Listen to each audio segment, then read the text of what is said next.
vou mandar uma proposta e não sei o que fazer, porque eu não sei quanto cobrar. Calma, fica nesse vídeo que a gente vai te falar como fazer a precificação na consultoria de alimentos.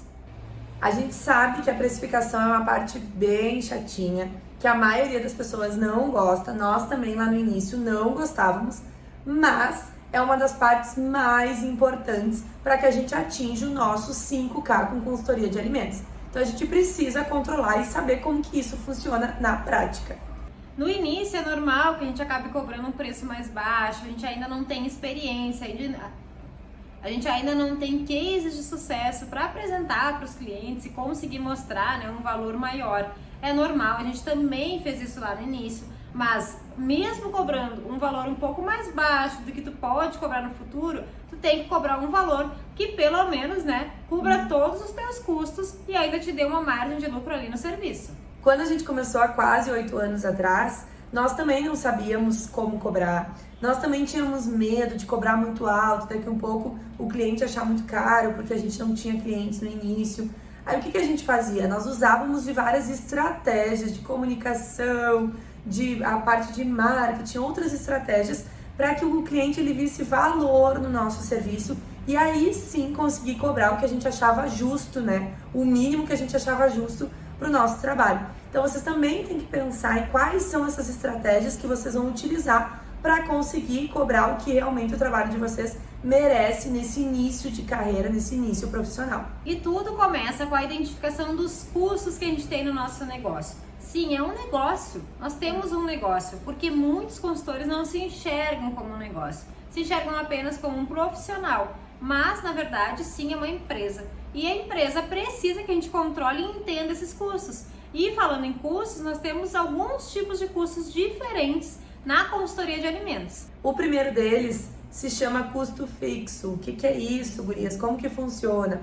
O custo fixo são todos aqueles custos fixos, o próprio nome já diz, que todo mês tu vai ter aquele custo para pagar, né, ao longo do mês. Então, por exemplo, o que é um custo fixo? O aluguel do espaço que tu está. Ah, mas é a minha casa, eu alugo esse apartamento, ok? Mas tu usa uma sala, um escritório desse apartamento, a gente precisa considerar esse custo. A tua luz é um custo fixo, porque todo mês tu vai ter a tua luz para pagar, a tua internet para pagar. Se tu tiver uma contabilidade, vai ser um custo fixo também, mesmo que seja uma contabilidade online, né? A gente tem um contador que é online e a gente paga todo mês aquele contador para nos auxiliar na parte contábil da empresa.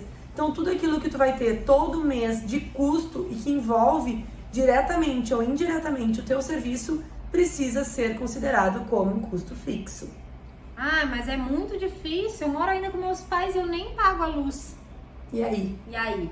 Lembra que em algum momento tu vai pagar, então tu já precisa saber se o valor que tu cobra pelo teu serviço hoje cobriria caso tu tivesse que pagar essa luz. É importante, porque senão tu tá trabalhando aí com uma estimativa de um valor com um custo bem menor do que o habitual.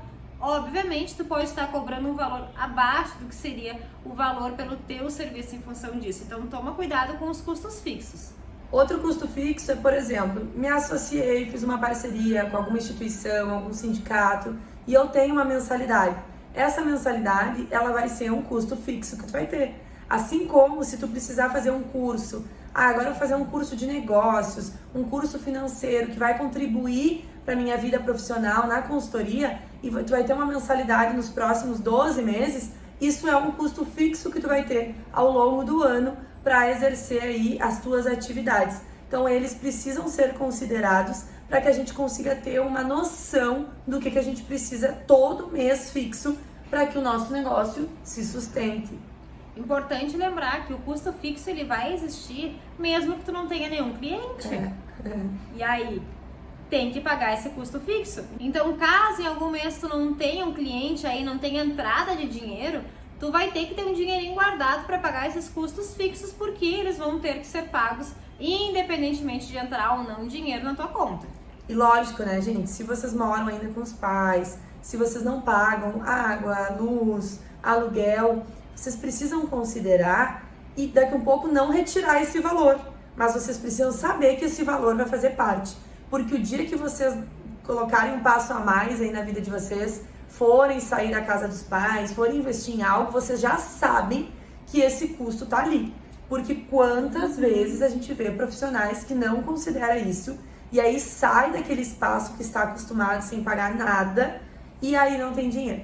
Ah, porque eu não tinha me dado por conta, agora eu vou ter o aluguel, agora eu vou ter a luz e acaba não dando a volta. Então, por mais que tu não retire esse valor ao mês, tu precisa saber que esse valor é X e que existe. Porque o dia que tu precisar sair, tu vai considerar esse valor a mais. E também outra coisa que a gente vê o pessoal fazendo pós-graduações. Ah, eu vou fazer uma pós porque é importante. Ótimo, é importante. Mas lembra que se é um valor caro, que tu vai te comprometer todos os meses, daqui a pouco já deixa guardadinho esse dinheiro, mesmo que tu vá pagando por mês. Tenta ter um valor que tu não vai te preocupar, porque depois, se der problema, já tá garantido, não vai ficar te estressando, né, te preocupando com isso. E o segundo tipo de custo que a gente tem, que a gente precisa considerar na formação do nosso preço, são os custos variáveis. O que são os custos variáveis? O próprio nome já diz. São os custos que a gente tem ao longo do nosso trajeto que variam. Então, no início, geralmente, os custos variáveis são maiores um pouquinho.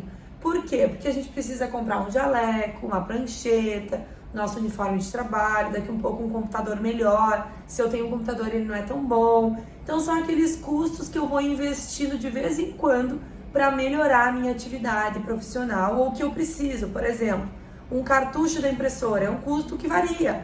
Que um pouco eu vou comprar a cada 3, 4 meses ou uma vez ao ano, enfim, dependendo. Então, são custos que vão variar, mas que eu sei que eu vou ter ao longo do meu projeto aí profissional. Outro custo variável que muita gente acaba esquecendo é a gasolina. Se eu vou me deslocar para o cliente, eu vou precisar ter a gasolina ali no carro, ou então se eu vou de Uber, ou então de ônibus, independente da forma que vocês vão se locomover, esse custo é um custo variável e tem que estar incluído sim na precificação de vocês. Afinal de contas, vocês vão estar sempre tendo um deslocamento ali e alguém vai pagar essa conta. Isso tem que ser pensado. Ah, mas eu uso o carro também para passear. Beleza, mas tem que sim pensar que uma parte dessa gasolina é sim para trabalho e tem que ser considerada. Tem mais, tem manutenção, troca de óleo, vários outros pontos que envolvem o carro que tu precisa considerar. Eu, por exemplo, meu carro hoje eu utilizo 95% dele para a empresa, para trabalhar, 5% para passeio, a lazer. Então eu sei que 95% dos custos que eu tenho com ele saem da empresa Latoya, que vai pagar esse custo e precisa ser considerado. Eu sei que é difícil, né, a gente pensar, porque a Latoya e a empresa é a mesma pessoa, a Caterine e a empresa é a mesma pessoa, assim como vocês e a empresa são a mesma pessoa. Mas a gente precisa entender que essa empresa tem os custos dela e vocês, pessoa, tem o custo de vocês. E falando nisso, né, na pessoa, na empresa, é bem importante que vocês tenham esses controles de gastos separados. O controle pessoal e o controle da empresa. Até mesmo uma alimentação, por exemplo. Eu me desloquei, hoje eu fui atender um cliente que fica em outra cidade, eu almocei em um restaurante, depois eu tive que tomar um café. Isso tudo é um custo do trabalho. Separem esses custos de vocês, é bem importante que vocês entendam isso. E ainda dos custos variáveis, a gente tem todo o material de papelaria, então folha de ofício, um lápis, uma caneta, enfim, tudo que a gente utilizar, né, de papelaria para o nosso trabalho. E se a gente gera nota fiscal para o nosso cliente, se a gente já tem um CNPJ e tem boleto, tem todos esses custos, a gente precisa considerar. Então, a nota fiscal, ela vai me gerar um valor de imposto e essa taxinha eu tenho que deixar reservada para pagar no mês seguinte. Assim como os boletos. O boleto custa R$3 cada boleto. Usei 3 boletos no mês, eu tenho que deixar essa taxinha para pagar o boleto no mês. Então, são custos que vão variar de acordo com a quantidade de cliente, de acordo com o teu trabalho e que tu precisa considerar. Senão vai chegar o final do mês ou o outro mês, tu não vai ter dinheiro para pagar tudo isso. Precisa estar considerado. Bom, e essas são as duas partes iniciais para a gente entender como precificar, né? Que é levantar os custos fixos, os custos variáveis. E tem uma terceira coisa que a gente tem que pensar, que são os custos envolvidos diretamente na execução do serviço daquela consultoria. Como assim? Bom, primeiro a gente tem que entender quais as etapas e quanto tempo a gente vai levar para executar. E a partir disso, sabendo essas etapas, sabendo como vai ser esse procedimento, é que a gente vai pensar quantas horas são necessárias para fazer esse serviço lá naquele cliente. Para tu saber quantas horas tu vai utilizar nessa consultoria, quanto cobrar por essa consultoria, tu precisa conhecer a empresa, precisa conhecer a realidade, se vai demorar muito, se vai ser um trabalho muito pesado, ou se vai ser um trabalho mais simples, se vai demandar muitas atividades, se é algo mais estressante, ou se vai ser mais tranquilo. A partir daí é que a gente tem condições de sentar e avaliar quantas horas eu vou utilizar e quanto que vai custar isso. E cuidado, né? Porque já aconteceu com a gente. Teve uma vez que eu fiz uma proposta de boas práticas sem ir até o cliente. Era para implementar boas práticas e fazer as documentações. Quando eu cheguei lá, não era só um restaurante. Era um posto de gasolina, que na verdade eles tinham um restaurante. Eles tinham uma área de fabricação de pães, uma padaria. Eles tinham também um açougue e a área de vendas, que era lancheria também. Ou seja, o que eu achei que era só um manual de boas práticas para uma fabricação de alimentos, era muito mais. Então, cuidado, porque nesse caso eu perdi dinheiro, cobrei muito barato. Erro meu, porque não fui lá ver como é que era o espaço antes de montar a proposta. E a partir daí a gente tem condições de pensar quanto que custa essa meia hora. Porque vai ser a união do nosso custo fixo com o custo variável com o valor da nossa hora técnica. Quanto que custa a nossa hora técnica. E é óbvio que a gente quer ganhar dinheiro, a gente quer atingir os 5K, quanto que a gente quer de margem de lucro. Porque a gente precisa lucrar, gente. Ninguém trabalha só no amor, no voluntariado. A gente quer ganhar dinheiro. Para isso, nós precisamos considerar todos esses fatores. Porque se a gente não colocar uma margem de lucro, o que vai acontecer? A gente vai pagar todas as contas e não vai ganhar dinheiro algum, não vai sobrar dinheiro. Então é a partir daí que a gente consegue precificar corretamente. Não é simplesmente vai custar tanto porque o concorrente cobra tanto.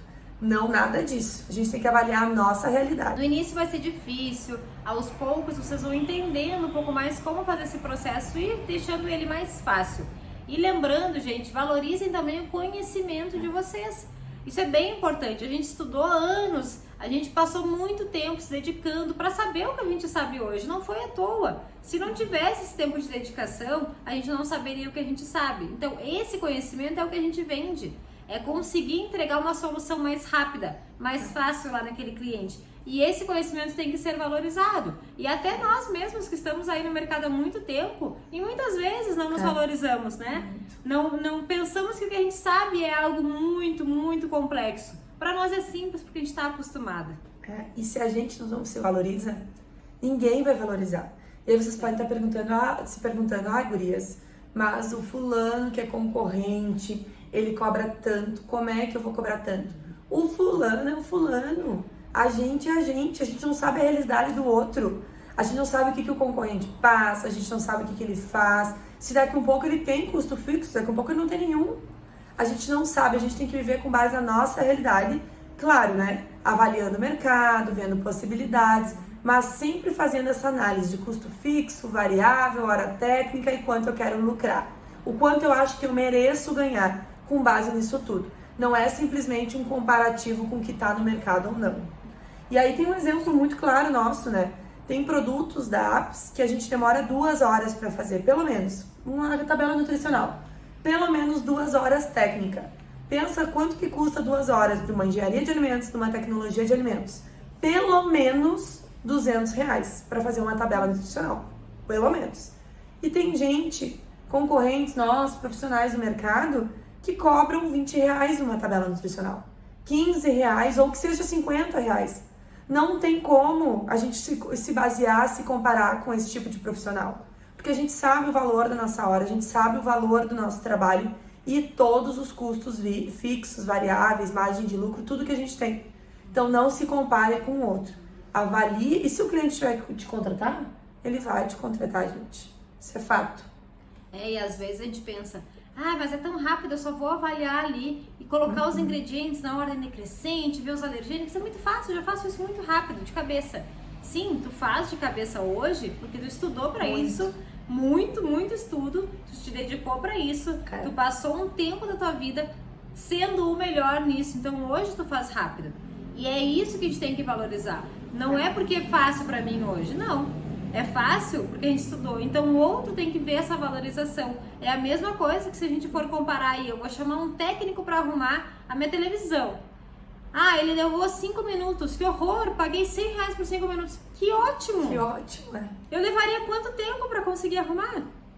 É eficiência, então é isso, é valorizar o que vocês sabem, a forma como vocês entregam. Outro ponto muito importante para a gente descobrir, ou a gente saber, ou se basear da hora técnica, é o teto da categoria. Como assim, gurias? Algumas profissões exigem o mínimo que aquele profissional pode cobrar de uma empresa, de um serviço.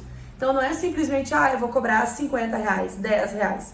Não, é importante tu conhecer a tua categoria, qual é a profissão que tu tem. Eu sou nutricionista. Então vai lá, veja na categoria do nutricionista, qual que é o mínimo para cobrar por 1 hora de atividade, qual que é o máximo que tu pode cobrar, assim como engenheiros, tecnólogos e demais profissionais. Conhecer o teto é tu saber que, peraí, o mínimo da hora é essa. Eu não posso diminuir porque eu preciso valorizar o teto da minha categoria. Se tu cobrar menos, tu não vai estar só te desvalorizando, tu como profissional, tu vai estar desvalorizando todos os profissionais. Porque isso acaba sendo até antiético. Porque como que a gente vai ter uma consultoria de alimentos com valor irrisório, ridículo de barato? Quer dizer que aquela profissão não vale nada? Então cuidado, gente, não é só a desvalorização tua, é de toda a nossa categoria de trabalho. Outro ponto que a gente precisa avaliar é em relação ao pagamento, né? Porque, eu vou precificar certo, e aí o pagamento, eu posso parcelar, não posso parcelar, né? Dar essa possibilidade para o cliente, e a gente tem que tomar cuidado. Lá no início, nós fazíamos, vou dar um exemplo para vocês, um trabalho ia demorar 3 meses para a gente realizar, e aí a gente dava a possibilidade do cliente pagar em 8 vezes, em 9 vezes, e o que acontecia? 2 situações, ou ele parava de pagar depois da atividade, tá? Porque é um boleto, porque é um Pix, uma transferência, por exemplo, ou simplesmente para nós não era rentável, porque a gente ficava lá longos meses recebendo aquele pequeno valor, aquela parcela, sei lá, de R$90, de R$100. Então, além de saber precificar, também precisa saber negociar, né, na hora de cobrar, como que vai ser isso. E além da forma de pagamento, também a negociação lá na hora de fechar mesmo. Porque estejam preparados que é provável que o dono vai pedir um descontinho. Não dá para melhorar esse preço, eu só consigo pagar tanto, pode fazer por esse valor. Tomem bastante cuidado. Essa percepção de qual o desconto que pode ser dado tem que ser feita por vocês na hora da precificação. Já tem que entender, eu vou colocar esse valor pensando que se ele pedir um desconto eu posso baixar até tanto, e é isso. E eu posso fazer em tantas vezes. Cuidado, gente, a gente errou muito, mas muito no início. E muitas vezes por ser muito boazinha. Mas, né, gostei dele, quero atender, vou fazer assim, e depois... A cobrança é a mesma. Se ele pagar parcelado, com desconto ou sem desconto, o que ele cobrar de ti vai ser a mesma coisa. Ele não pensa assim, que às vezes eu pensava, mas se eu der um desconto, ele vai lembrar disso, né? Vai ser melhor, ele não vai ser tão chato. Não. Ele vai ser igual. Porque se ele pagar R$2 ou R$5 é o dinheiro dele. E ele valoriza o dinheiro dele. Então isso é muito importante, tá? E às vezes até pior, né? Porque às vezes quando a gente aceita um valor abaixo, quer dizer que a gente está submetendo a se inferiorizar. E ele pode enxergar, se ela aceitou, se ele aceitou, então... É verdade. E às vezes a gente acha, mas ele vai valorizar mais, né? Eu dei um desconto, ele vai valorizar. Não, gente. Se ele tiver que te valorizar, vai ser com ou sem, né? E se ele não te valoriza sem o desconto, imagina, né? Então, olha, não caiam nessa. Cobrem o que vocês acham que tem que cobrar. E a margem de lucro, se vocês vão dar 5% de desconto, a margem não pode ser 5%. Senão vocês não vão lucrar nada, tem que cuidar disso, né? Muito cuidado. Então, se tu vai dar 5% de desconto, tu tem que pelo menos ganhar 5% de margem, né? Então, às vezes lá no início a gente não pensava, não colocava na ponta do lápis, e isso fez total diferença para que a gente atingisse depois o nosso 5K. E se tu quer atingir o teu 5K, isso tem que estar lá no caderninho bem anotado. E outra coisa que importa também é a forma de apresentar o preço. Pode parecer que é bobagem, mas eu tenho certeza que com vocês também acontece, porque a gente mesmo, sabendo, também cai, né? Quando a gente vai ver alguma coisa que custa lá R$997. e outra coisa que custa 1.100, por exemplo. Ai, que caro, R$1.000. R$1.000 é caro, mas 997 não. É. Então, cuidado com a forma de apresentar. Se o projeto custou 1.500, diz que é 3 vezes de 500, uma entrada mais 2 de 500. Isso, para a visão lá de quem está vendo aquele valor, se torna mais suave. Não é tão pesado, 1.500. Meu Deus, é 1.500. Mas uma parcela de 500 eu consigo pagar. Então pense em estratégias que tornem esse preço mais atrativo, que não fique parecendo tão caro aos olhos de quem for observar essa proposta. Outra coisa muito importante é tentar interligar nessa venda outros serviços. Então, por exemplo, o cliente te contratou para desenvolver uma ficha técnica, tá? Então tu vai lá vender a ficha técnica. Quando tu vai conversar com ele na reunião de prospecção, de abordagem, tu já vai observar outros pontos. Daqui um pouco, se ele vai fazer ficha técnica e ele tem uma indústria, por exemplo, ele vai vender esse produto embalado. Então, tu já pode interligar uma outra venda, que é rótulo, tabela nutricional. Então, isso vai facilitar para ti, né, porque tu vai vender novos serviços e para a vida do cliente, porque tu vai entregar um projeto completo para esse cliente. E se tu ainda teve lá, tu observou que eles não têm muitos cuidados, muito controle, tu pode oferecer uma consultoria de boas práticas de fabricação para ele, implementar boas práticas. Então tu vai sair com boas práticas, ficha técnica, rótulo, tabela nutricional, vai vender um super projeto de uma reunião que era para ser só ficha técnica.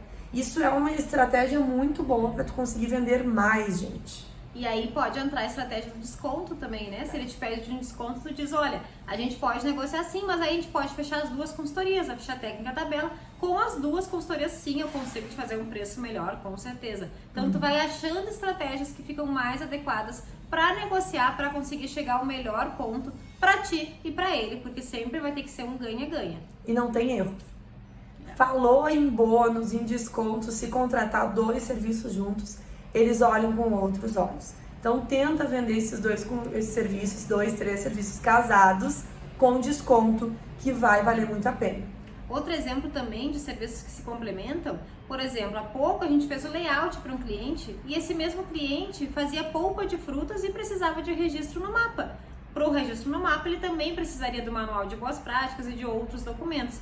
Então, foi feito um projeto complementando o layout. E aí, a venda já aconteceu das 2 etapas com 2 preços para cada uma delas. Isso facilita, ele vê que tu entende que existem outras coisas que ele vai precisar e já é proativo para sugerir. E ao mesmo tempo fica melhor porque tu já faz 2 serviços em um. E muitas vezes ele não sabe que ele precisa. Ele não sabe. Quem está registrando uma empresa, por exemplo, no mapa, não sabe de tudo que precisa. Então vai precisar que tu tenha essa visão, né, para mostrar para ele. E porque ele não vai chegar para ti, olha, eu preciso disso, disso, daquilo. Ele sabe que ele precisa do layout, mas o restante daqui um pouco ele nem imagina. E aí tu vai estar antecipando isso para ele e vai estar lucrando um pouquinho mais. E nesse caso tem mais um serviço, né, que poderia ser agregado. Muitos. Responsabilidade técnica, por exemplo. Nesse caso em específico, sim, vai ser necessário para o mapa. Então observem, sejam bem visualizadores para ver o que pode ser ofertado a mais e o que também faz sentido. Também não cheguem oferecendo tudo assim, se não faz sentido para aquela empresa. Cuidado. E se ainda tá muito difícil, se ainda vocês têm dificuldade, não estão conseguindo entender, gurias, meu Deus, custo fixo, não sei o que fazer, eu não sei como cobrar. Busquem se capacitar, busquem cursos, livros, treinamentos, mentorias, páginas no Instagram que falem sobre isso, busquem essas informações, porque não adianta, gente, é só na prática, é só fazendo que a gente vai conseguir. A gente demorou um pouquinho, a gente precisou errar muito para conseguir, então a gente tem certeza que vocês também vão conseguir. E é só assim, com a precificação correta, tendo tudo na ponta do lápis, é que vocês vão conseguir sim ter uma estabilidade financeira, vão conseguir sim chegar aos 5K que vocês tanto desejam com a consultoria de alimentos. E aí buscar os sonhos que vocês tanto desejam, né? Seja viajar, seja comprar um carro, seja estar em um local mais legal com a família, enfim. Os 5K que vocês tanto merecem, eles vão chegar, mas para isso vocês precisam entender da precificação na consultoria de alimentos.